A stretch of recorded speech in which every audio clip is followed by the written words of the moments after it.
Are you guys aware how big a gorilla cock is? A gorilla dick? No. If you had to guess the average size of like a silverback gorilla's dick, what would you guess?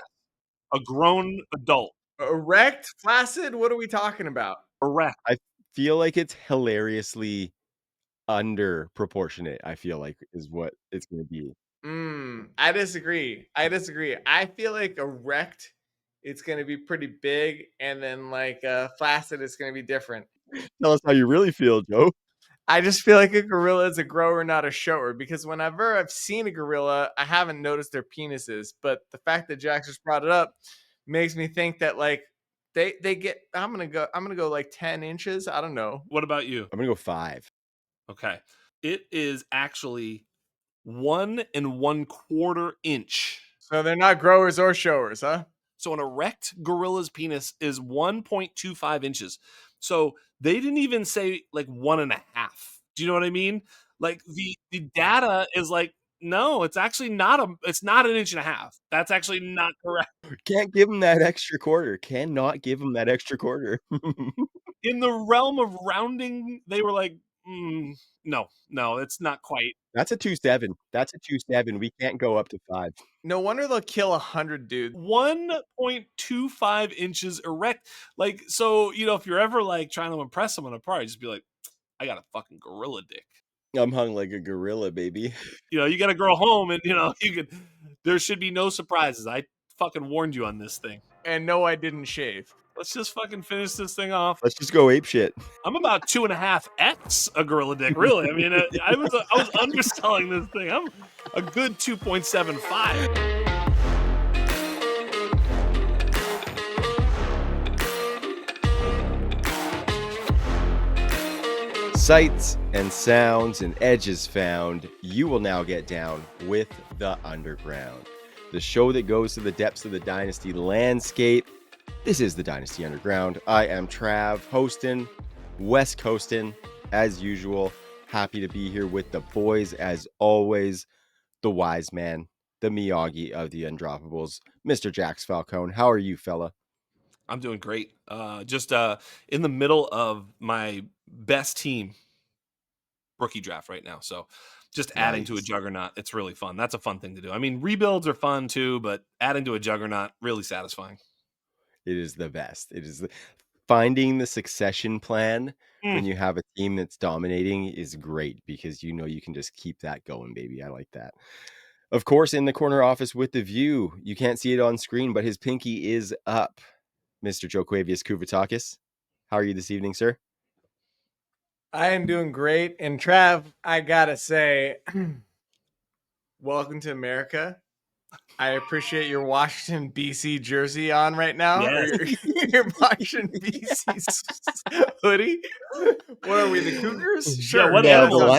the Lions, the Washington, D.C. Lions. Some sort of Canadian. I'm just glad that you wore the sweatshirt. You've just accepted America as your country and savior.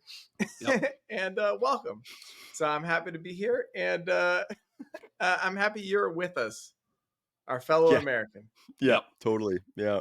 I don't even say can you see, right? Say can you see, Joe? That's all I gotta say. I don't even know what to say back to that. Oh, we'll teach you all the stuff. Yeah, I'm sure I've got a lot as well as fine dining. You are going to teach me all things that I need to know about the great land that is America. Yeah. Of course, we're on the Undroppables YouTube channel. Please make sure you subscribe, follow us on the audio platforms and social media at the Undroppables, and all of the other jazz cabbage is in that description there. Going to be a fun show tonight, boys. We're going to be talking about some trades that we've made in some of these rookie drafts that we've had. There's going to be lots of game theory conversation, lots of trade theory conversation, some player evaluations that are going to be coming out of it. So I think it's going to be fun. It's going to be a little bit maybe outside of the box episode, but we have been so deep in these rookie drafts, and there's only 4 of us, including Chalk, who can see the group chat that we have about some of this stuff, but we are flying with some of the conversation about the trades that are happening. So what better way than to bring some of that stuff into an episode of the Dynasty Underground? And Joe, I'm going to flip to you to kick it off because You sit at the office and hang out while you wait for our asses to put our kids to bed, and you've been doing some work on some of these trades. So why don't you fly in and kick off this topic for us? Well, I mean, I just think this time of year, there's not a lot happening. There's not a lot of free agency moves anymore. There's a few names still lingering out there. We haven't hit training camp yet. And so this is kind of the beauty of Dynasty, right? This is the lifeblood of Dynasty. This is trades are 24/7, 365. And I just wanted to talk about the kinds of trades that we make and how we're preparing ourselves to make them, and when we want to be making those trades, because like there are different kinds. There are still some leagues that have not had the rookie drafts yet. We're very firmly in startup season after the NFL draft happens, right? There's startups going on through, I'd say, July at least before we get into redraft season. And so I just want to talk about trades in general because I think it's like a really important and under discussed topic. And so I kind of just came up with a handful of the types of trades that I'm typically making this time of year. It all starts with tiers. There's preemptive trades that takes place anytime after the NFL draft happens to when your rookie draft happens. There's the reroll, there's the back-to-back, there's the tier down, there's the tier up, there's startup specific trades, there's post-pick trades, and then there's in-season trades. Those are kind of a handful of categories that I came up with, and I kind of want to talk about all of them, but it really all begins with your rankings and with your tiers of players. So that's probably where we should start because that's the foundation of how arbitrage situations happen. If I Jax, go may, ahead. Joe, if I may, Joe, I think it starts one step before that too. Because here's the biggest thing: know your league settings. Mm-hmm. Because sometimes we'll talk about trades, and if you're in a 10-team start 9 versus I'm in a couple of leagues that's like 14 start 12. I'm in actually a 14 by 14, which is crazy. So a Mm-hmm. completely different. I think Z just got in that league. Yeah, Mm, your buddy. nice. Yeah, it's a What good up, league. Zari? Yeah, absolutely, man. He got in that league and took over a pretty good team. We're just starting the draft right now, but ultimately, like 14 by 14 versus 10 by 9 is like just almost a different entity It's a different altogether. game. Completely Different different game. game. Is it tight end premium? All these different things. You really want to do the math. I know I was told there wasn't going to be any math. But you kind of want to do the math. You want to figure that out. You want to know how many like just in general, Scott Connor used to describe this pretty well. You take the starting wide receivers plus all the flexes, and that's how many starting wide receivers there are in the league. In other words, if it's a two wide receiver and there's two flexes, that's 4, and there's only a 10-team league. It's only 40 wide receivers deep. After that, Yeah. everybody's kind of muted. So versus that start 14, 14. The math is beyond me. It's 100 or more. 96. 96. No, but I mean, it's just huge, the amount of flexes. So ultimately, at the end of the day, understanding that. And then secondarily, and most importantly, what direction are you going in with your team? What are you trying to do? For instance, in a deeper league, when I'm rebuilding, I'm trying to split picks. So there's the split pick trade where I'm basically trying to take any sort of asset and just break it down into more assets. So, obviously you don't want to lose value in doing that. That's the trick. Because if you lose total value, and you basically don't want to break up hammers or absolute studs unless you're getting something very, very solid. So there's all these sort of subcategories, but ultimately, what is the overarching plan that you're trying to accomplish? Then you can go in and say, okay, here's what I'm going to do. Here's some of the trades, and now we can talk about types of trades for sure, right? Yeah. Totally. So what would you guys say the standard like league is? Why don't we just give people a ballpark 12 here? by It's like 10, 12 by 11. 12 by 11 is kind of what I was leaning towards as well, right? 12 by 11. So in your typical league, right? That's 132 picks is your top, that's 11 rounds times 12 is Yep. your top 132 players, right? So this comes into play in a startup because you want to get all of those 11 picks within that 132 mark, ideally higher than that. You move back and forth in order to make that happen, right? And then there's going to be guys that inevitably fall beyond that point, which are still going to be startable, and we'll touch on those subjects later. But that's kind of just the basic math, right? Yeah. Number of starters, number of teams, multiply those two numbers, and that's how you figure out where your value should be. Right. I'm gonna give you one more too. So a lot of times, you'll be in a rookie draft who's not been here before. You ready? You've got a number of picks. Maybe you traded for a few picks. You're like, oh, I got all these picks. And you pick, right?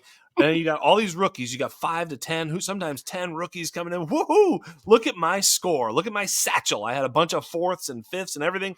You put them in to your roster, and it says you have to cut 12 players. And you're like, wait, what? Yes. Right. Yeah. And you're like, oh, fuck. I guess I'll cut all the guys I just drafted except for the first and second round guys. And because I already have, I can't cut, some whatever. That's a good call. Christian Kirk or whatever. It's like, I got to cut, Dante, whatever the new Dante Thornton guy is over Christian Kirk. What do I do?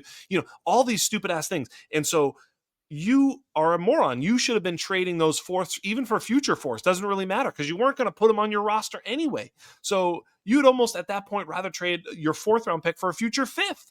I mean, if you're going to drop his ass, so understanding again how many total roster spots, what your current roster looks like, what you're going to have to do once. I literally count them. I'm like 1, 2, 3, 4, 5, 6, 7. All right, I have 7 guys I'm going to bring in. Well, if I don't have room on taxi and here or there, I've got to make room.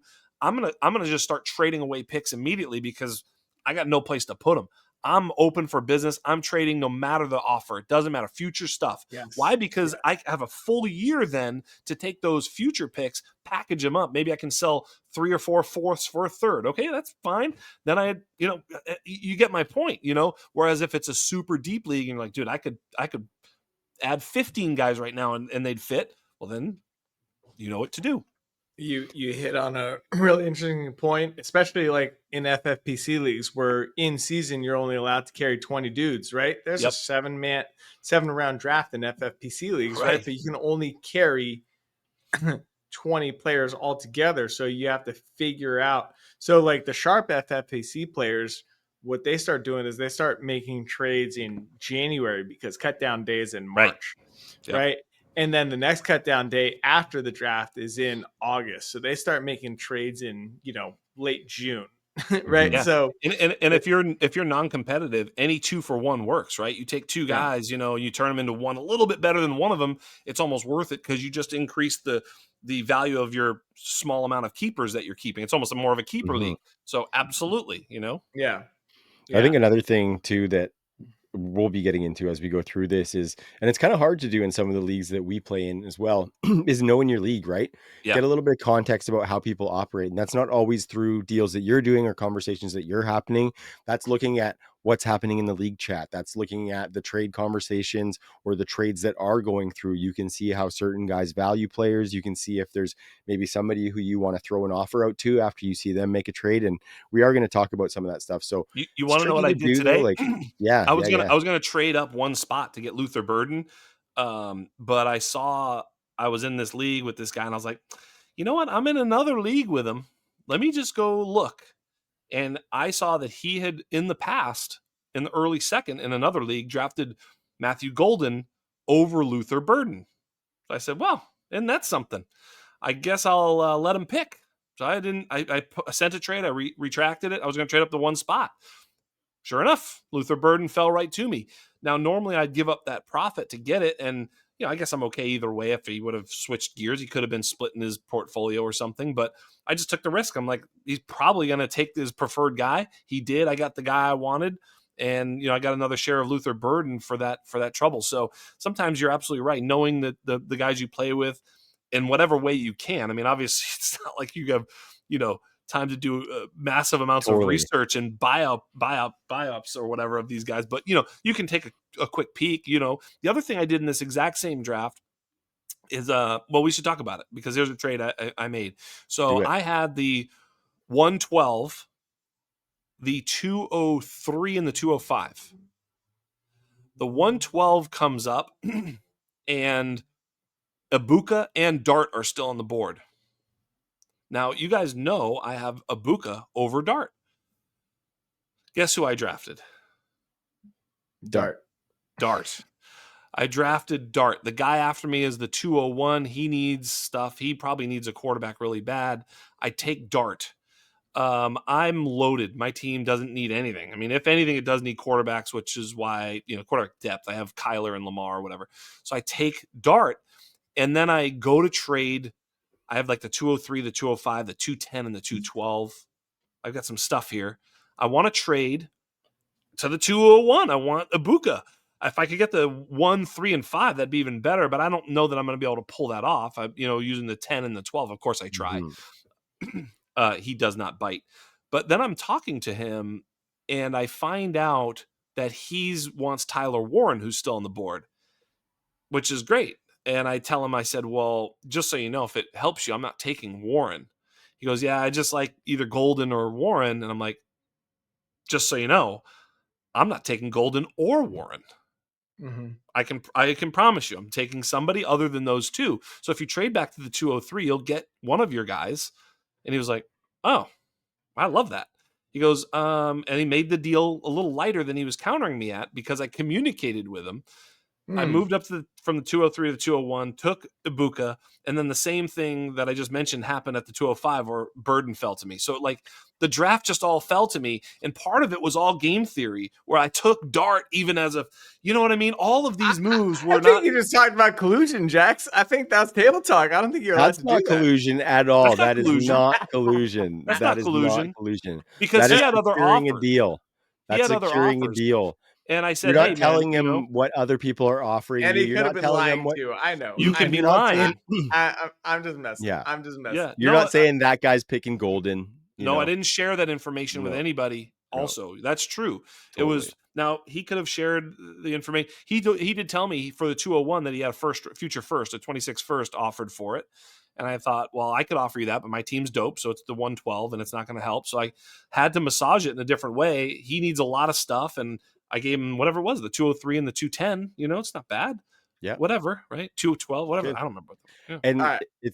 it's interesting. I just want to pop in real quick, Joe, before you summarize on that, because that can kind of work opposite as well, where you have to be careful. Because I actually had one in Undisputed where I was trying to get some picks in the draft, and I was trying to move up to the 103, I think, and I needed some wide receivers, and so I was going to take Tet at 103, despite that being a little bit steep.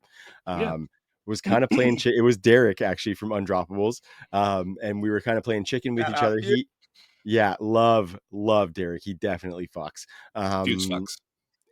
And I didn't really want to tell him, so I said, "Who are you going to pick?" And we didn't really say anything. We floated some offers back without saying anything. I ended up asking, and he was going to go Tet there, and he did go Tet there. So I messaged him. I was like, "I was going Tet." So very well played, sir. So it kind of goes both ways, where you got to kind of feel it out a little bit. So don't always necessarily say who you're going to pick. Like Jack said, he didn't say who he was going to pick. He just said he was not going to pick those guys. So if you can coax that out of the guy, that's great. But if you can't coax it out of the guy, don't necessarily just offer up who you're taking. Oh yeah, never tell them who you're taking. It's like unless you're at the very last moment and you're basically not getting a deal done, and you feel like this is my last shot. Like if I was in that spot and he's like, "No, man, this is my spot." If I'm like, "Hey, look, man, I'm moving up for Ibuka. Is that who you want?" And he says, "No, I want Warren." Or you could even lie, I suppose. You could say, "Yeah, I'm moving." Fair. But I mean, lying is kind of fucked, because what if I say I'm moving up for Warren? He's like, "Well, fuck that, I'm going." And you're like, "No, I'm just kidding." It's like kind of weird. So I mean, you break that trust for future deals when you do that. It doesn't make any sense. So you might as well just, if you're going to tell him, be honest and go right for it and say, well, maybe this is my last ditch effort to make a deal for the guy I want. And if he wants him, he's going to get him, All right, let's take a step back though, guys, because we got right into the nitty gritty, and I wanted to actually talk about. I love the nitty gritty. Don't get me wrong, but I wanted to talk about kind of the framework and the archetypes of these trades. And Jax, you hit the nail on the head. The first thing you need to do is figure out kind of your league format, how many players you're starting, what the rules are, all of that. So assuming you've got a good grasp on that, 12 by 12, 12 by 11, what have you, then you need to tier the players. And that's kind of one of the cornerstone pieces to figure out how these trades take place. And that's whether it's in a startup or it's whether it's in a rookie draft, right? these tiers. And we, the application of this is basically to all drafts, but like, the reason tiers exist is so that you can execute kind of arbitrage plays, right? Where you get kind of equal value at a later point. So that's kind of the foundation that everything else is built on. And that's how we get to stuff like the next few categories, which is like the preemptive trades. A few weeks ago, right after the NFL draft, we were talking to everyone who would listen about trading back from your 2.03 to 2.06, 2.07, and moving back into the early second round. What is that? That was just setting yourself up to extract the most value you could out of this year's class. I've done that time after time after time. I've gotten tons of Trey Harris, tons of not T Higgins, Jaden Higgins. Jaden Higgins. Yeah, tons of Caleb Johnson, one of my favorite players in this draft. And that's all because I just moved back and I grabbed 2 or 3 of those picks before the teardrop at the 2.06, 2.07. And what's so funny is I listen to other podcasts, I read other stuff, and all of these other podcasts kind of talked about it after we did. Right, we kind of hit the nail on the head first, For sure. and then everybody else noticed it. Right, so this is the whole idea behind the preemptive trade. Is like you need to figure out which players are going to be valued and when they're going to be valued, and then you need to make trades within that cut line to beat your competition to those trades. To the punch, yeah.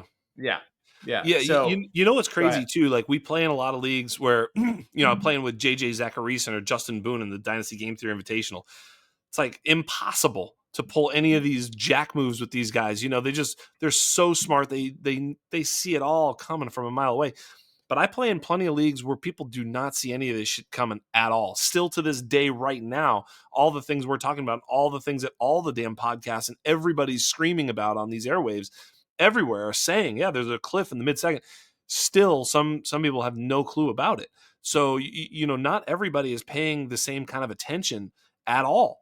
And, sometimes those guys, I mean, I saw Shador Sanders go at like the 204 recently in one of my like sort of home league-ish type of leagues, I was like, yo, what the fuck, like, whoa, just pushing guys down, and like, so you just, sometimes depending on the leagues of our listeners, they're not all playing with guys like them.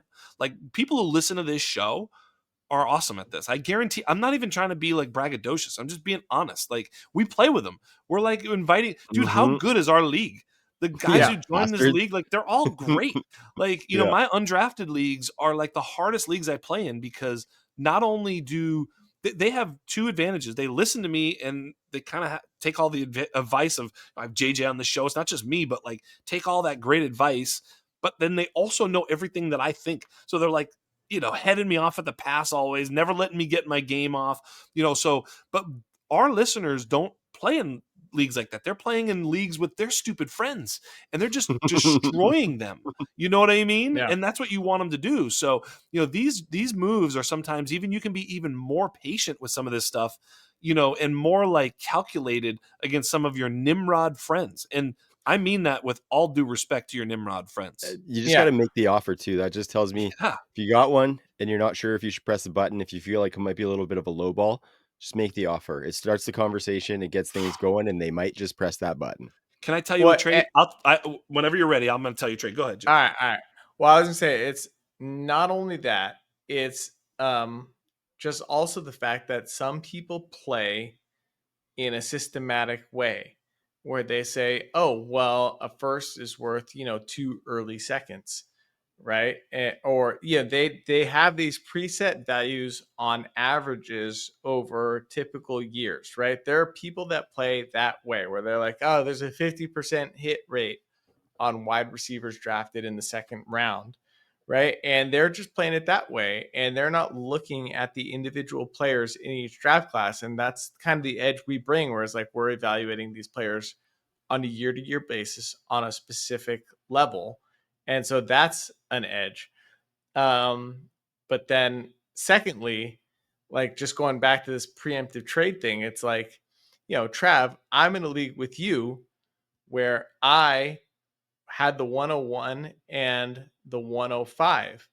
And what I did based on our conversation, what was it, 3 weeks ago, right after the NFL draft, I was like, holy cow, all the values in the beginning part of that second round.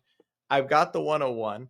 I'm going to trade back now. I traded from the 101 to the 104 and the 110. Then I took the 101 and the 104 and the 105, and I traded back to the 111, the 201, the 203, and the 204. And we're going to get into what I did with those picks later.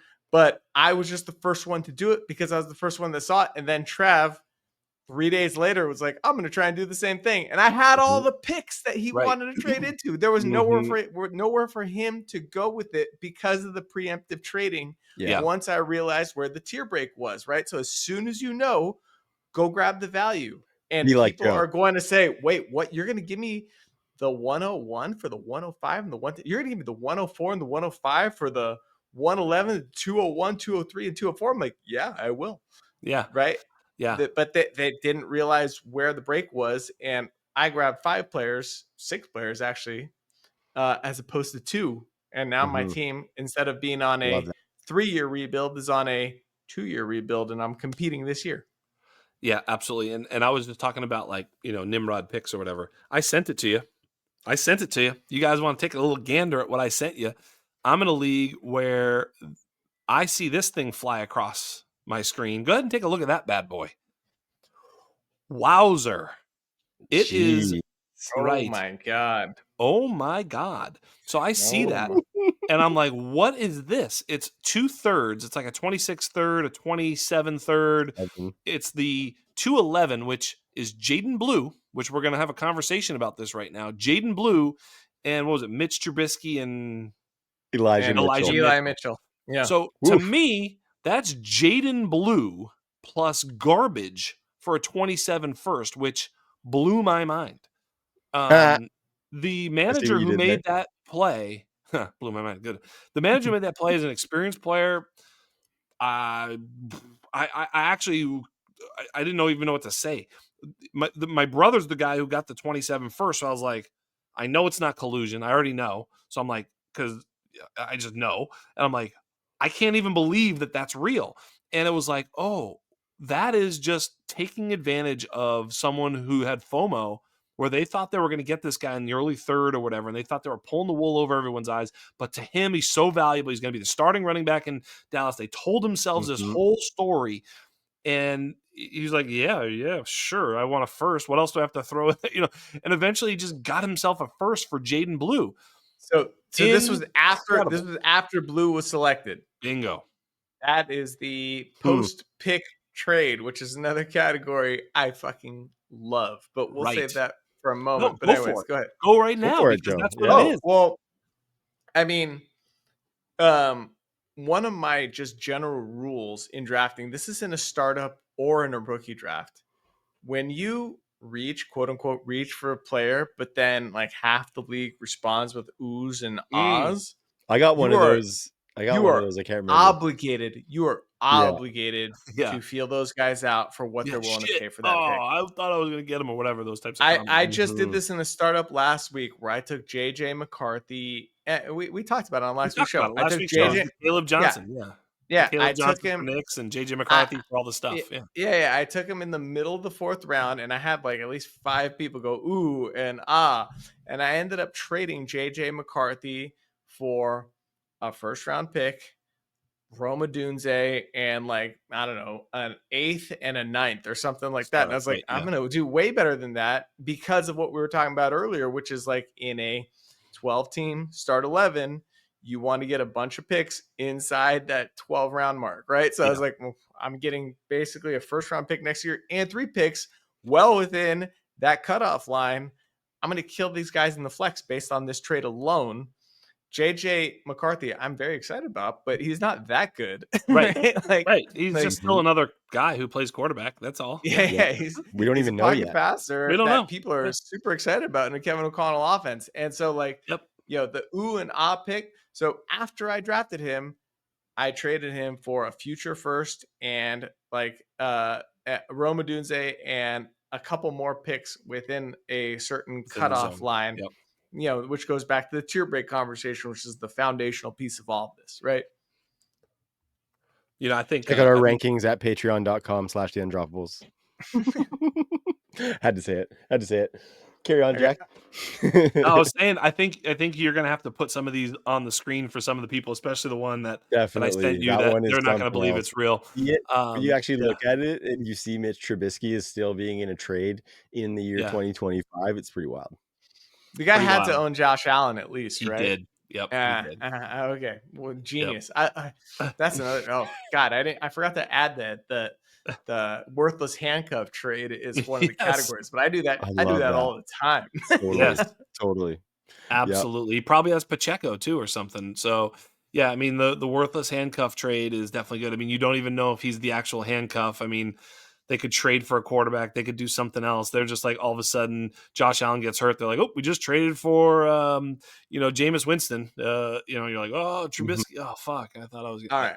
Or All right. Josh All right. Allen get hurt and Trubisky's going to give you 7 points a game, but you're going to be starting him every week because you were stoked that you got Josh Allen's backup Right. and you didn't Right. make And difference. he's awful. Right. The backup to stud quarterbacks is not good. If it's a bad Right. player supplanted in a good offense, it I doesn't would always work argue that it's better to have someone else's backup so that way you can trade easily. them when their guy gets Yes. hurt for a second. So 100%. yeah, Yep. yeah. 100%. Agreed. The values in the You don't trade, want to not get in the too playing tied of to that. You don't want to get too tied to that. I don't love it.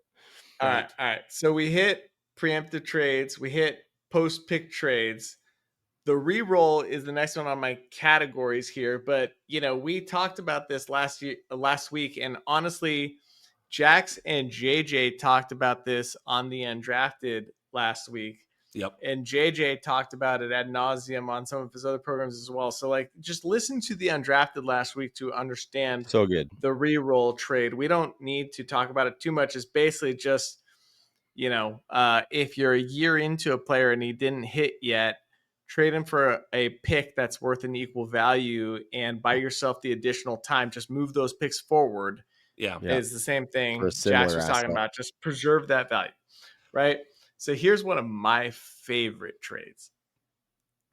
This is the back-to-back, right? This applies to all drafts. This applies to startups. This especially applies to rookie drafts. For sure. So the way you implement the back-to-back trade is you trade down and you trade next to one of your other picks, right? So then you've got back-to-back picks. Ideally, you're doing it not Within at a the end of the range. tier, Yeah. not at the end of the tier, but in the middle to the end of the tier, right? So in a rookie draft, right, there's tiers for the quarterbacks, there's tiers for the running backs, the wide receivers, and the tight ends, right?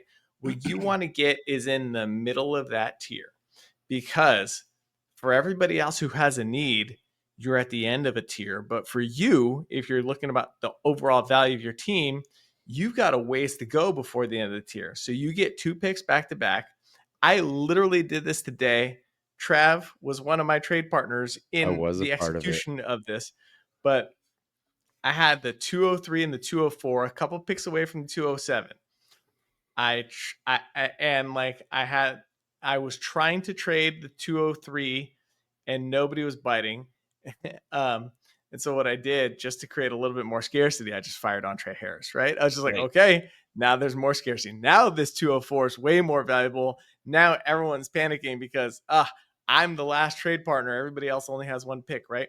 So I went down from the 204 to the 206 with Trav. I needed running back and I wanted Scattaboo, right? But I was looking at the guys behind me. I was like, this dude's going to take Loveland.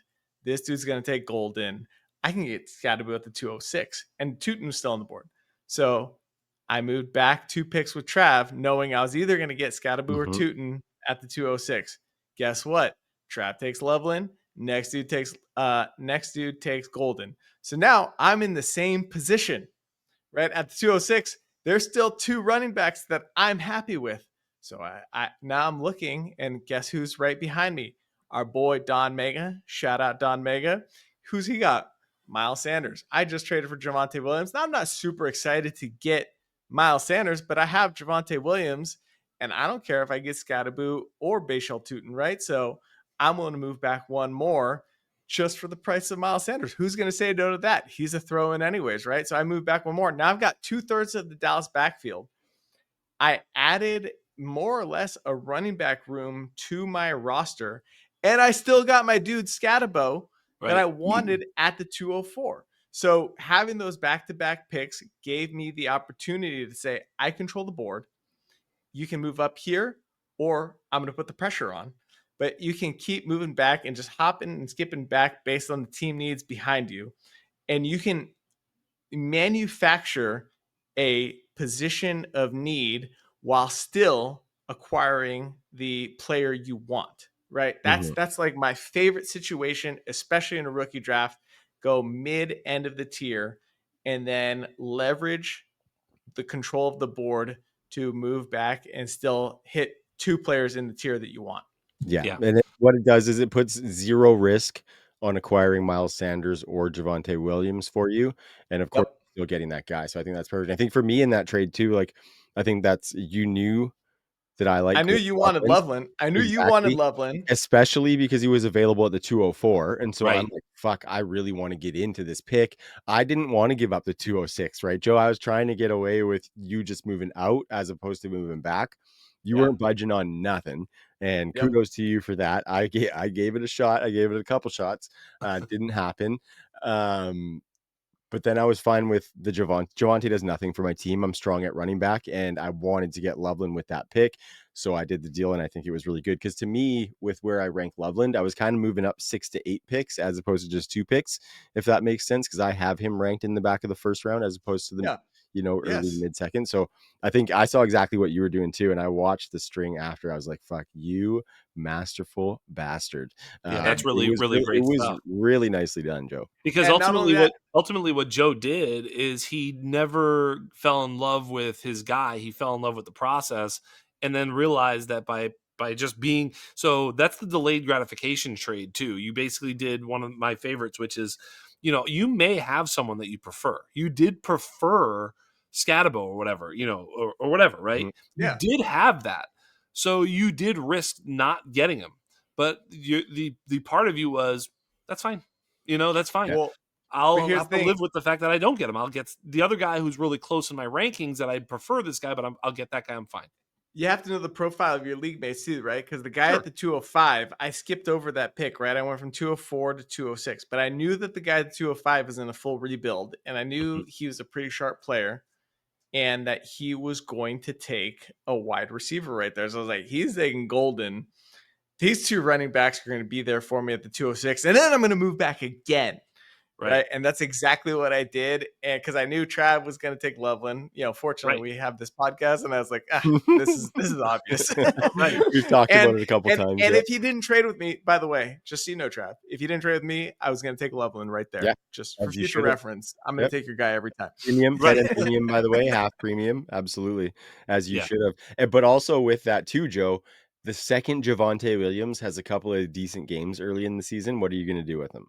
Oh, he's so gone. Are you kidding me? Boom. Are you kidding me? Potential. And that's like not super I just got a free 3rd round pick at least out of Javonte. Exactly. Right. And it's like you're going into it knowing that Javonte and Miles Sanders aren't necessarily assets that you particularly want on your roster, but they're going to fill a need for you. And then I think Javonte, more so than Miles, could bring you a little bit of additional value back on that if he does something, because he had a fat camp of truthers. And if he comes into Dallas and does something, amen, brother, amen. Yeah, I love he was dope. He was dope. Not only that, I mean, I was looking ahead and I was like, Jaden Blue might fall to me in the 3rd round, and then I've got control of this entire backfield. And this team, I broke it. I adopted this orphan last year. I broke it down completely. I drafted a ton of wide receivers last year. I drafted a bunch of wide receivers early this year. I got, Burden, I got Egbuka, I got Harris. And then I was thinking, okay, now it's actually time for me to get some running backs, right? I just need some warm bodies at that position. And maybe I'll get Blue. And at worst case scenario, I'm going to get Scatabo or Tootin, right? Yeah. But I didn't end up getting Blue. Kyle, our buddy Kyle, KLF Fantasy. He grabbed Blue right before me at the 303. God damn you, Kyle. I'm so annoyed. But anyways, I needed an extra tight end anyways. But that was also a thought. I was just like, I'm in position and now get control of this entire backfield. Now I don't have it. Great. I'm going to trade those guys to Kyle later. Right. You know your trade partner already. Yeah, exactly. So that's one of my favorite plays is the back to back. I think we should talk about tearing down and tearing up. This kind of plays into just the size of your league and also the position that your team is in. Yeah. Jax, I feel like you're going to have a lot to say on this subject. So why don't you fire away? Yeah, well, you said it right there. It depends on where your team is in the league size. Like if you're a competitive team and it's a shallow league, you should be looking to acquire premium assets, and tearing up is fine. That's also can be considered a 2-for-1 is the same type of philosophy, where you're basically taking, a player and another asset, attaching it to themselves, and then getting a more premium asset. So, one of my juggernaut has Jamar Chase, and I got Jamar Chase after Olave's rookie year. I had Olave and I sold Olave and a first or something for Chase, which at that time was a fair trade. Now in hindsight, it looks foolish because I got, the goat, and he's got some guy sitting on the, in the ambulance. Right. So, but it could have gone a couple of different ways for sure. Totally. Right. But still in that league, I'm like, I'm hammer hunting. I'm just like, I'm so strong and I can afford to be aggressive by making plays like that. I would actually say I made a mistake in that league. I think it's a mistake. I was offered, this was when Brees was a little questionable. Was it a full season ago or something like that? Actually, no. It was when Achane was a little bit questionable coming off the injury. Brees was going into his dominant season. I had Brees. I got offered Achane in a first, and I turned it down. Probably should have taken that one too. But, again, because I'm such a dominant juggernaut, I'm like, I'm not taking a step back at running back. I'm going to dominate you fools. You're not going to trick me into breaking this team up. No, and I got a little hubris about it. But it was the same type of thinking, at least that leads me to declining that trade to making the Jamar Chase trade, which is all in, especially for elite assets. And obviously Brees Hall and Jamar Chase are those types of assets. Mm-hmm. The other thing can be said about breaking down running backs and trading down in tiers, especially at running backs who can just like Aaron Jones would be a great target. It's like, I don't know, name a running back that's way more valuable. Even a Kamara plus a second for Aaron Jones. Give me Aaron Jones and a second all day long. You want to go up higher. I don't know, James Conner and for Aaron Jones in a second. I'll do that. Like, keep going up. I don't know how much further up can you go before you start to go, I'm not sure about that one. But, you can, what about like even a dope running back, a Kyron Williams and a first for Aaron Jones? Of course you'd do that, right? I mean, we just showed that, Kyron Williams' value is not a full first, right? And I think Trav even was talking about a trade pre-show that he made, which has this same philosophy. Sometimes when you're selling like two things for two things, people can get confused about value. And like your trade, yeah. So my trade was mid-season. I realized I was not going to contend for anything, and the team that I traded with was going for a title. And I traded Joe Mixon and my 405. It ended up being 405 for Trey Benson, a fourth for Trey Benson and a second. So I tiered down Joe Mixon for a team that needed him more than me. And I got that pick that ended up being the 210 and then ended up being the 405. So if you want to look at how it shook out for me, I got Trey Benson, and with the 210, I got Bashal Tootin. Oh no, it might have been the 207 in that area. Whatever. Bashal Tootin. So I got Trey Benson and Bashal Tootin for Joe Mixon and what turned out to be Brashard Smith. But here's the thing. Here's the thing that I pointed out pre-show. Here's the thing I pointed out pre-show is that Joe Mixon was probably only worth one of those assets. The second. About all he's worth, maybe 2 seconds, I guess. In the offseason, yes. No, but I mean, even during the season. At that point, I probably wouldn't have taken that. At that point, I probably wouldn't have taken it with how he was performing.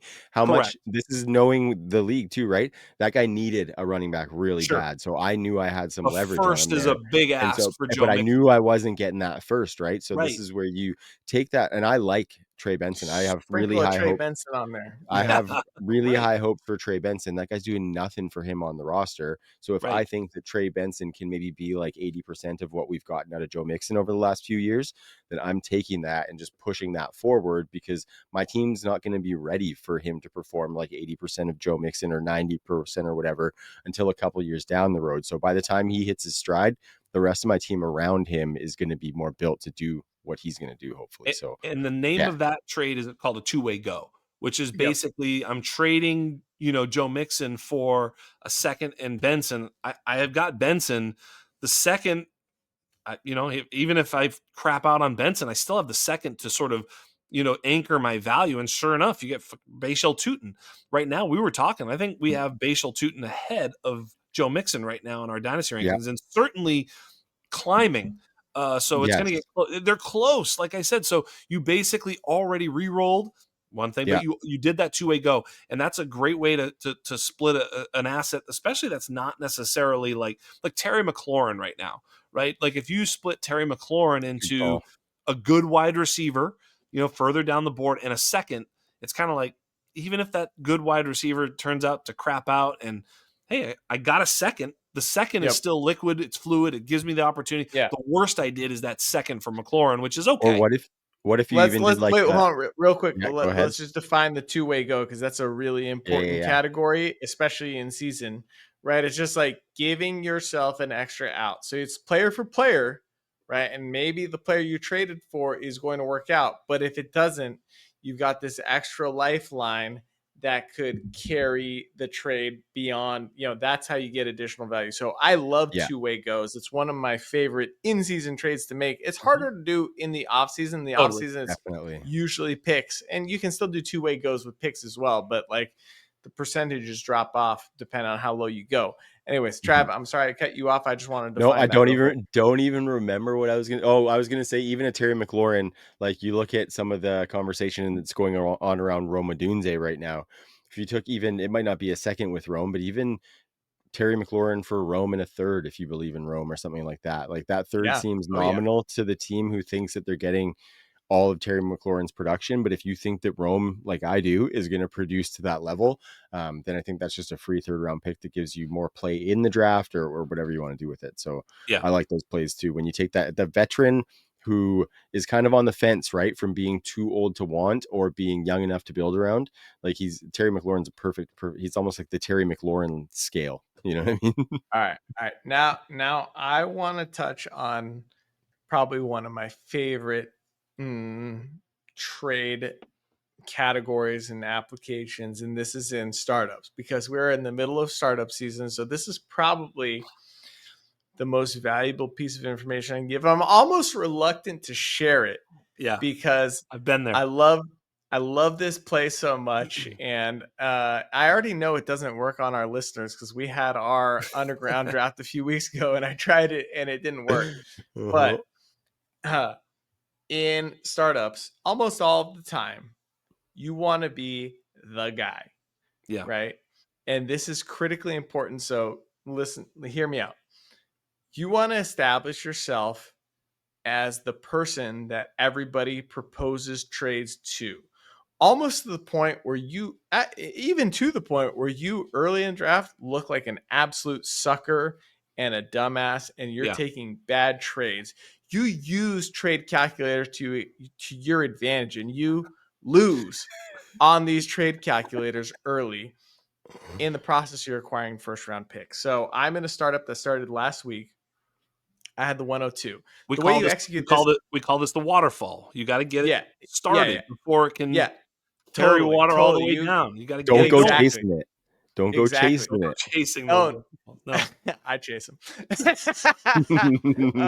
So, anyways, the way you do this is whenever the draft order is selected, you try and get the highest pick that you can, right? Because that's the earlier you can start the waterfall, the better, right? I traded out of the 102, which was, Josh Allen. I thought, anyways, I was trading out of the 102, and you might think, okay, I'm going to get the 107 and the 210, and that's equal value for Josh Allen, right? No one's going to do that anymore. Everyone's sharp to this.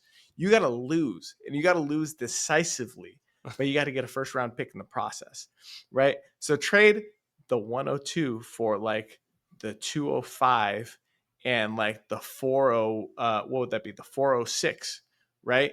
Do that and get a first, right? And everyone's just like, whoa, what was that trade? Are you an idiot? And then the sharks start swimming, but they don't realize that you're sitting there with a freaking I don't know what's that called underwater, that gun, the spear gun.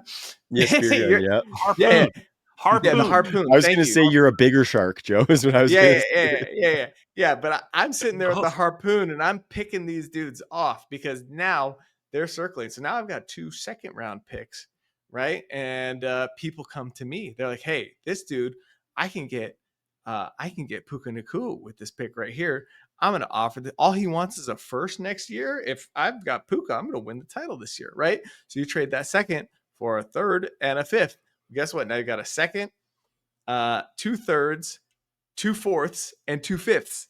Yeah. And this is how you waterfall it into way more picks before that 12 round cutoff mark. So you're losing at the top, but you're killing them at RB2, wide receiver 2 through all the flex positions. I've got Anyways, something to Jax, say I can about see you. I can see you itching to talk. I've got Yeah, something to say get in about this there. because here's the Yeah. thing.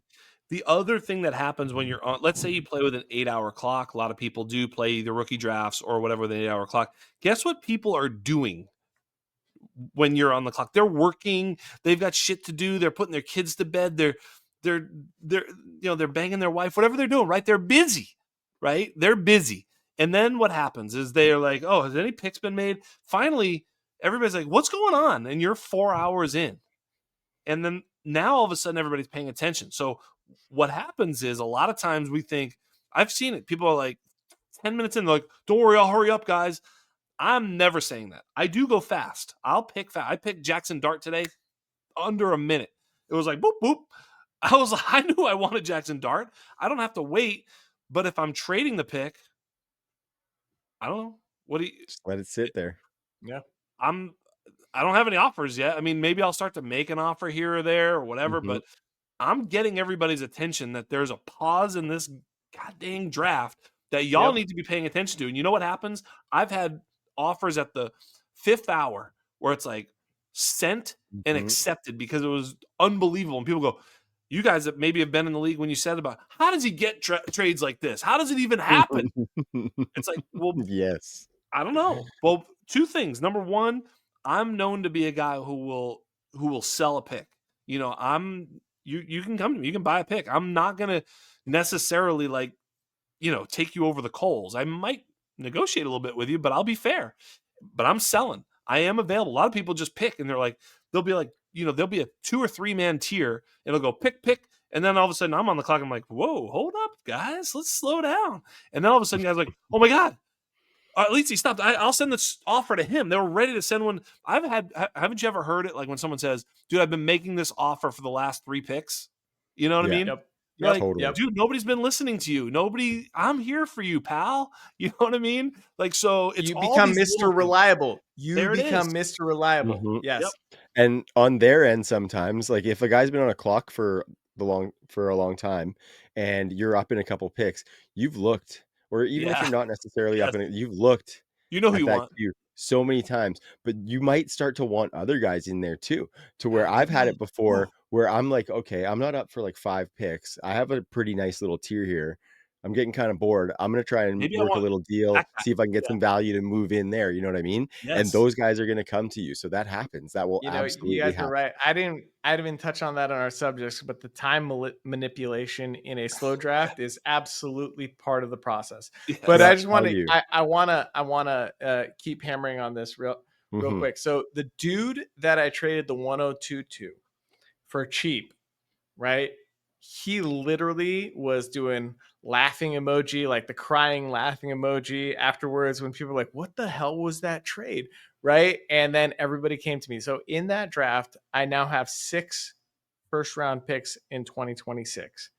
And I have a very competitive team. Yep. But what's super funny is that dude who was laughing at me, I sent him a trade proposal somewhere around like the 9th round. And he said, it's hard to trade with you because of how much leverage you have.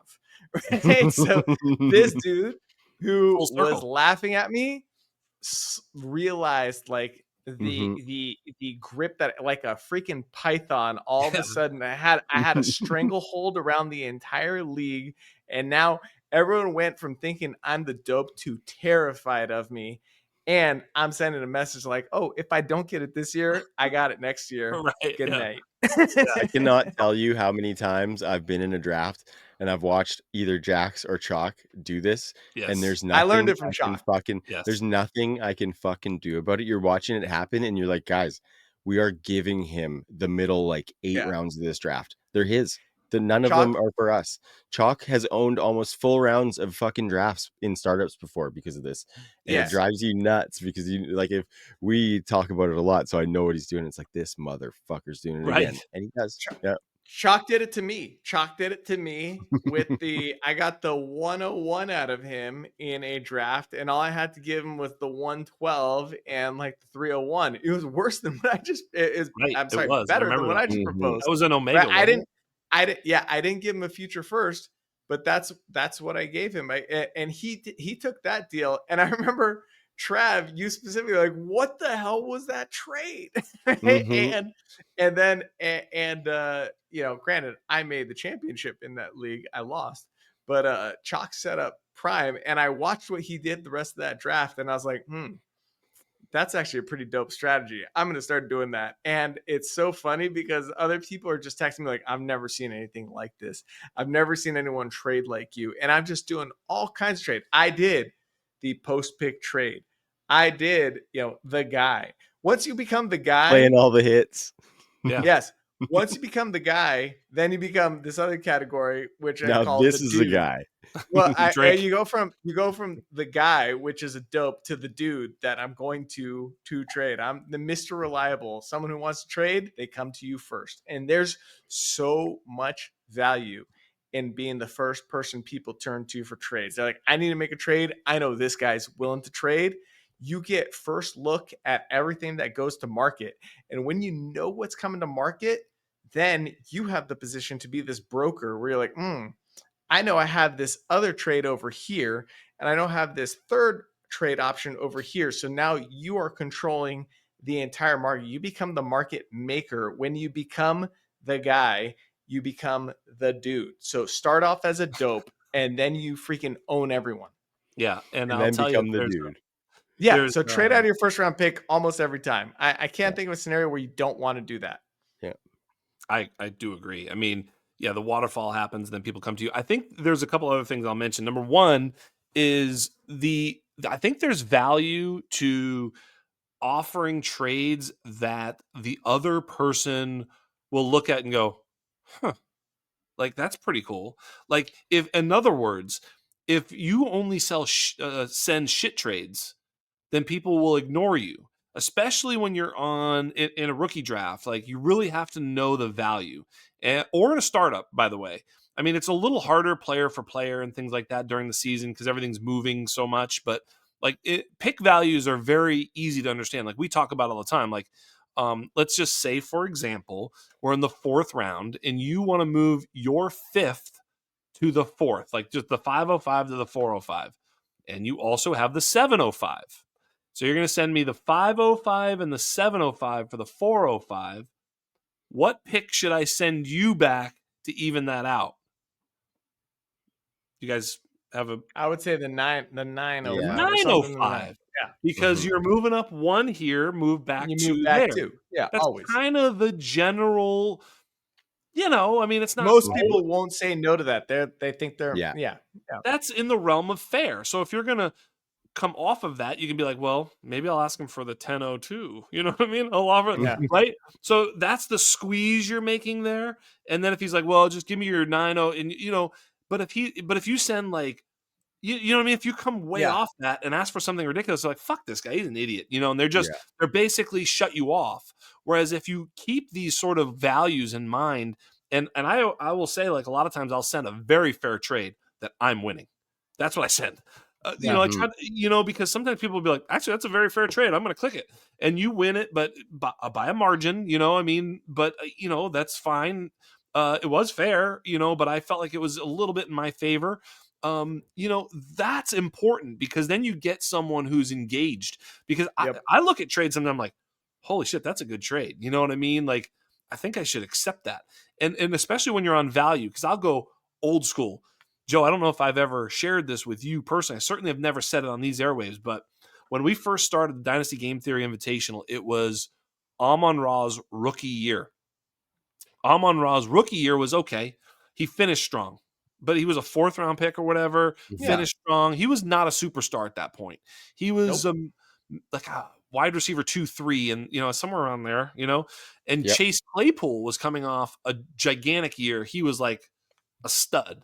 He was dope as a rookie. I think he scored 4 touchdowns against the Eagles in one game. I remember that. Yeah. Chase Claypool that was hard for me. That was hard guy. for me. He's Canadian and killing my Eagles. That was a tough top end guy, but he was fading. And JJ Zacharyson sends me Chase Claypool straight up for Amon-Ra. And I went, wait a second, that's fair. That's really a fair deal. I'm like, as a matter of fact, when I looked at it, I said, I think like Keep Trade Cut and everybody had Chase Claypool like a little bit ahead of Amon-Ra. Second round pick. They had him ahead. Yeah. And I'm like, maybe I should just accept this because I should. And I was like, wait a second, I don't think I should. But because it was fair, I almost did it. And that would have fucked me big time, man. Thank God I was able to resist, and I never made that deal. That trade. People made that trade out 100%. In the world somewhere. Of course, it was so tempting, and it was because he hit the value right.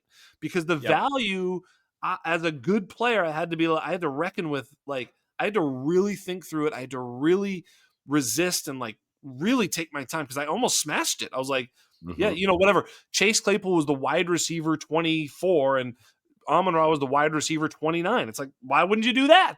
That's dumb. Yeah. Of course you're supposed to take the higher rated guy. And it really was that made me want to do it. Now, if he had sent some stupid shit for Amon-Ra, I would have never looked at it, So those are keys to sending trades. And then one last thing, you guys can jump on either one of these things, but there's also, especially during the season. Wait, before you get into that, hold that thought for just a second, because I want to talk about this subject, right? Go for it. So the fair trade thing is critically important. Do not send people BS trades, right? Because like, in order to be the guy and the dude, you need to be sending fair trades, right? You want them to come to you, and you never want to lose the control of being that information broker. When you know what people are looking for, you can move stuff around. So don't fall into the trap of like trying to squeeze people too much. Like, give them something they're interested in. So the dude that said it's hard to make trades with you because of the leverage that you have, in his very next text to me, I said, what do you mean? He said, you have good leverage, but the trades aren't bad. And I was like, that's exactly where you want to live. That's right. That's exactly where you want to live. And this is the same guy that traded me Rome Odunze for JJ McCarthy and some other stuff. 2 rounds later, after I'd acquired a few more firsts, I tried trading him Odunze and 2 firsts for Malik Neighbors. And he was like, he was thinking about it hard. I was this close to getting him. And guess what? Whenever he's ready to sell Malik, I'm going to get him. He knows he can come to you. He's coming to me. He's coming to me. Yeah, exactly. Yeah. So you don't want to send bad trades because then they'd stop taking you seriously. You need to send legit big boy trades. Don't be cheap because people won't want to come to you. And if you want to be, and if you do, and they call, broker. Yeah, and if you do, and they call you out, be like, you're right. Like there are times I've sent some huge. I've sent some like shitty trades just to like start the conversation to be like, hey, I'm interested in Malik Neighbors, so I send like DJ Moore in a second. They're like, this is stupid. You're like, I know. I was just interested in Neighbors. I wanted to start the conversation. What do you think, or whatever? Like admit it. Like, I do that all the time. Stupid. I agree. Like that's not a real offer. They won't remember. They won't remember what the trade was. They won't remember what the trade was. They'll have to go back and look at it, but they'll remember how they felt when they made the trade with you, right? They're like, I got over on this guy, or that was a fair deal. You want them. The people remember emotion better than they remember facts. And so when they have positive experiences when they trade with you, even if they end up losing the trade big time, they're like, well, yeah, I mean, but at the time it was a fair trade. Like, I'm not mad at him. Who could have known, right? Right. That's right. The Chase Claypool thing, I would have been like, well, he just said always make them feel good. Always make them Yeah. never. You don't want to fleece people. You want them to feel good walking away from the trade because then they're customers for life. Totally. You And were for gonna say, me, Trav? yeah, for me, sometimes like maybe there's like a little bit of that Canadian in me, like, sorry, you know what I mean? Like, I don't want, I don't, I don't want to offend them. So a lot of times I'll start dialogue before I'll even send any Yeah. offers, right? I'll fire off a DM in Sleeper and say, hey, I'm looking at getting neighbors. Let me know any assets on my team you're looking at. You know what I mean? And if they say throw me an offer, then okay, I'm going to throw that offer. But if they give you some assets, then the path is a little bit more narrow, let's say, for you to get it done, and you can kind of put their value together a little bit better off of that. So I like dialogue more so than just blind offers personally, because with the value, I don't like to have to go back with my tail between my legs and be like, yeah, sorry, that was kind of shitty, let's work on something else. But sometimes Yeah. you have to do it. Well, but let's say Sometimes that you're gonna center it around the 105 or something. Like, you have the 105 and some other picks, and you're like, "Okay, I'm gonna try and get neighbors." So you send the 105 for neighbors. The guy's like, "No fucking way." You're like, "I know. totally. I'm Sometimes I'm I thinking about will. are you interested in the 105? I was gonna send you that and more. I just didn't know what I want to start the conversation." They'll go, "Oh, okay, yeah, that's fine." You know what I mean? Like, Totally. There's times where I've sent a DM directly after sending an offer yes, saying, hey, I know that's a tad light, but I think these are a couple of pieces that could be a centerpiece around me getting agree that with that. guy. Yep, So let me know what you're thinking off of that. So sometimes the DM right yep, after you make that trade lets them know that you know it was a little bit low, that you're just trying to get a starting point, like a foundation, because that yes. foundation is the key. Like without having the foundation of the trade, sometimes it's you're waffling back and forth on different bunch of different things, but when you know the centerpieces, it's so much easier to figure out the outside pieces and have That that successful experience, like what you're saying, Joe. that happened with you and I with the Trevor Lawrence That totally. I JSN was trade. actually going to bring that up. It was Yeah, Trevor Lawrence and something for JSN and Godwin in a super flex. yeah, And it was perfect. Like we sent fair offers back and forth to each other. We worked off of them. We knew who each other liked, and it was really good. Like once yeah, we talked about it on the show, right? Once you yeah. found out that JSN was my centerpiece, I was like, we "All were right, we're in a different playing field, right? yep." You know what I mean? You Now I know stop that's trying a to must. That can't yeah, be you replaced. stop trying to move me off of him to things where I'm going to say, fuck that. I'm not coming back with an offer. Right. We figured it out. Right. So that's, Yeah. yeah, dialogue is so huge. For Yeah. me, And it's always context though, right? It's like if it's like tweener players and like I'm just trying to fill a position, like I might start it out with dialogue. But when I'm trying to make a big boy trade, I hit him with some real stuff up front. I'm like, yep. here's a badass offer, no context whatsoever, and just see one if they take it, or two, and then they'll respond to you like, whoa, That's that's a a big real boy trade offer. or whatever. Yeah. That yeah, that's a real offer. I don't know. And I'm like, all right, well, you talk to me. Tell me like, I can do this, I can do that. But I don't like to lead off the big boy trades with conversation Right. because then they're gonna try and distract. You want to surprise them with the big boy trades, right? Sure. With the middling players, sure. I'll mess around. I'll do exactly what you said, Trav, for the middling players, the flex guys, right? But for the big boy trades, I just hit them with some stuff where they're just gonna have to like, yeah, they're gonna be floored. I'm like, I don't even know what to do with that. Let me think about it. But that it's a sign of respect, in Yeah. my opinion, because you've already put your money where your mouth is. Like all they have to do is hit the accept button, and then they start talking to you. I think sometimes too, it depends on what assets you have to give towards that big boy trade. Because I think sometimes when you're trying to get a big boy player and maybe you don't necessarily have the big boy assets, the shiny toys like the 2 firsts or something like that, where you want to package other things, you kind of have to put something that's a little bit more quantity over quality. Maybe that person's into Yeah. it, maybe they're not necessarily into it, right? Not shit quantity over quality, but like Like the one we couple talked about earlier, the 2/3 Trubisky and yeah, Yeah, Elijah yeah. Mitchell. that's Those are that's a different pennies. conversation. Yeah. That's a different conversation, right? But if you're trying to put like a couple wide receiver twos and a running back two together to try and get you one of those top 12 wide receivers or something like that, you got to see if that person's okay with that type of trade first. Because a lot of people, they really want to get those first along with these By the way, trades, that's right? another strategy too, and I know Chalk does this. Um, that was a 27 first. That's what was traded in that trade. Yeah. And a lot of times you'll say to a guy, 26 first, and they'll be like, "No, I can't." And then you'll push to 27. The only time they'll be hesitant is if you have to pay for that motherfucker. Then they might be like, I don't know if I want to pay for the fucking 27 league yet, So that's the only time that sometimes you'll get some pushback. If they don't have to pay, a lot of times those are easy first to acquire. I've gone more and more to all the new leagues that I commission. You pay 2 years in advance. So the year we're playing, like 25, 26 has to be paid before we draft by all players, and any future picks, first or seconds past that, you pay for full league dues for that year. It's fine. Even if it's $100, just pay your stupid $100 in a league save. You're part of this league for 3 years. You just traded your 27 first. Where are you going, fucker? You know what I mean? So that's number one. Number two, so that's a smart move in a lot of leagues, is to just keep going for the first, because it's still a first. It's still going to hold that value. It's not going anywhere. Yep.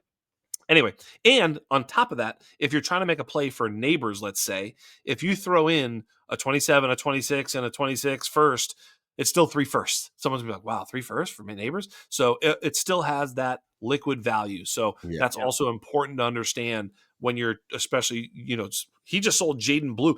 When was Jaden Blue going to be the centerpiece of an acquisition of Malik Neighbors, right? None of that shit's ever going to help you get neighbors. But that 27 first packaged with his own first, packaged with DJ Moore and something else, all of a sudden he's like, you know what? I think I'm going to do this. You know what I'm saying? So that's how it all happens. Secondly, this one's my favorite trade. My favorite one. Let's go. The best one. Friday night, Saturday night, late night. Toss him out. The inebriation trade. Your guys have been dropping a roofie in their drink. Dude, so many drunk trades. I've said that Sleeper app needs a breathalyzer so that you can't get in there and make a deal. You're dropping a roofie in their Sleeper inbox. You got some girl at the bar, hey, blowing this thing. I know I can make a trade here, right? You know what I mean? Right? You got how many of those have you actually pulled off? A lot over the years. Are you kidding? God. You think about this time. This is an untapped resource for me. I haven't even thought about that one. Yes. Your league mates are out partying. You send them something, especially during the season when it's like, we're on the West Coast too. We can catch them late. Let's make a trade. They're just feeling good, man. 1 in, 2 in. That's my favorite one. I love this. Yeah, the inebriation trade. I love this. Oh, I'm gonna hit you up this weekend, Jax. Yeah, that's a whole. From now on, I'm only sending trades on Friday and Saturday nights. we have to call that the roofie. By the way, we have to call it the roofie. So good. Wow.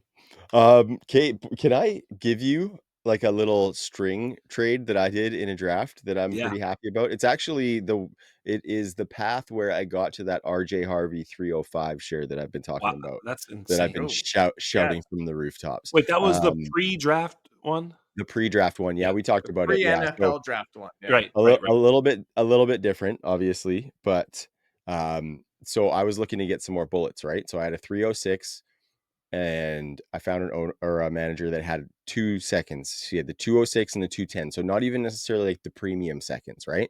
We didn't know that. We didn't even know at the time. I guess we didn't really know at that time. Yeah. We had no idea. Good point. Yeah. It's hard to put yourself back in that place because you don't have that many drafts then, right? It's hard to put myself back there. We had Jalen Noel was a different guy. Like everything was different. And I think we were kind of talking and stuff like that. So I was getting a little bit of that rookie draft fever. So I was going to try to make some moves, right? So I wanted to get some more bullets in this draft. It was my only pre-draft draft. The fever was starting to hit.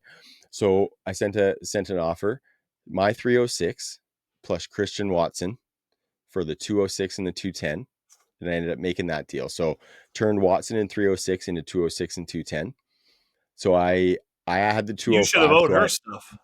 My goodness. My goodness. Wow. And so I had the 205. My first was Judkins, of course. So I picked at the 205 and the 206. I picked Higgins and Arroyo back to back. It was a tight end premium. Beautiful. I think we were just coming off the combine too. So Arroyo was a little bit steamy. So I like it. Yeah. But what I did with that 210 that I acquired is I moved that 210 back and I picked up the 302 and the 312. The 210 ended up being picked. That was Dylan Sampson. So I'm sitting there with the 302 and the 312, and the person took Dylan Sampson. So where are we at here? Yes. So I took that 302, and there was somebody with 2 third-round picks, the 305 and the 306. My original 305, I traded 302 and 405 for 305 and 306. So with 305, I took RJ Harvey. 306, I took DJ Giddens. And at 312, that other pick that I acquired, I came back with Ollie Gordon. Yeah. So I turned Christian Watson and 306 into 5 additional picks and restocked my entire cupboards. And so as you guys can attest to this, as somebody who doesn't necessarily take the time and effort to put into trades, this is one of my holy grail ones. So I'm super stoked. And it's not to say that I can't make trades or anything like that. Sometimes I just don't actually like take the effort or put the time in. And that's something that I got to work on. You guys are clearly helping me with that. So I think you just hit on like one of the more important notes though, right? Which is this. I don't care where your team is. I don't care if you won the championship last year and you look like you're set up for the next 5 years, or if you're a rebuilding team. Like, the lifeblood of Dynasty, the reason like this game is so great is because of the ability to trade all the time and always be adding value. And I don't care where you are, you extract value and you treat every draft like you're in a rebuild. Maybe that's too far, but like you treat every draft draft like you're trying to extract as much value as possible out of that draft. Sometimes you want to just shut up and take the Omari and Hampton. You want to just shut up and take the Ashton Janty, and that's the hammer that you need. But most of the time, you're best off moving back within a tier and extracting another pick. And then with that extra pick, moving back within a tier and setting up a back-to-back like we talked about. Right? Just always extract as much value as you can in those times when the entire league is active and you can make the trades. Joe, the best way I can describe that is that because Dynasty is quote-unquote forever and it's basically just always happening, is that you want to be, gaining value all the time, right? In every small amount. And then if you want to make a purchase, i.e. Malik Neighbors, it's okay if you lose that deal by a little bit. It's like you don't have to win the value when you're making big plays. But when you're making volume plays, if you're making volume losses of value, then you're going to just squander your whole team. You can't do that. You have to make volume plays, the little moves here and there that are gaining value generally, and then every now and again be like, I just got myself Malik Neighbors. I don't care. I paid a little extra. Totally. Who cares? Do you want Malik Neighbors or not? Guy. Yeah. Pay up for hammers, value structure, everything else. And not for 1.25s. Not for 1.25 hammers. There's a misconception about like being in rebuild mode and being in win now mode, and you go all in to win now. No.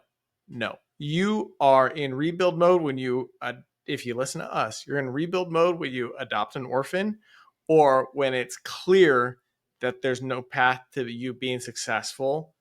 But what you want to do is always be in that value extraction mode, and then you are in not win now, win forever. Right? That's what we're doing. Win forever. Yeah. That's what it is, baby. Love it, boys. And I think on that, we are going to wrap this bad boy up, because that was a bunch of really good trade alpha, as we've been calling it, boys. And I think it was just good conversation. We delved into some startup stuff, which we didn't necessarily plan on getting into, but I think that was all really good, how you can maximize that and get those first. So nice little show, boys. Any parting shots for the people here before I ride us out? Be the guy. Be the guy. Yeah, be the 1.25. Be the 1.25. In charge. And then you'll become the dude. Yeah. Go from the guy to the dude. Yeah. Okay, with this that. Is the guy. The gorilla. Drink. Cheers, guys. Cheers, Make gentlemen. sure you go subscribe to that YouTube channel. Follow us on all the social medias, and we can be found on your audio platforms. For Joe Kukatakis, for Jax Falcone, I am Trav. Peace.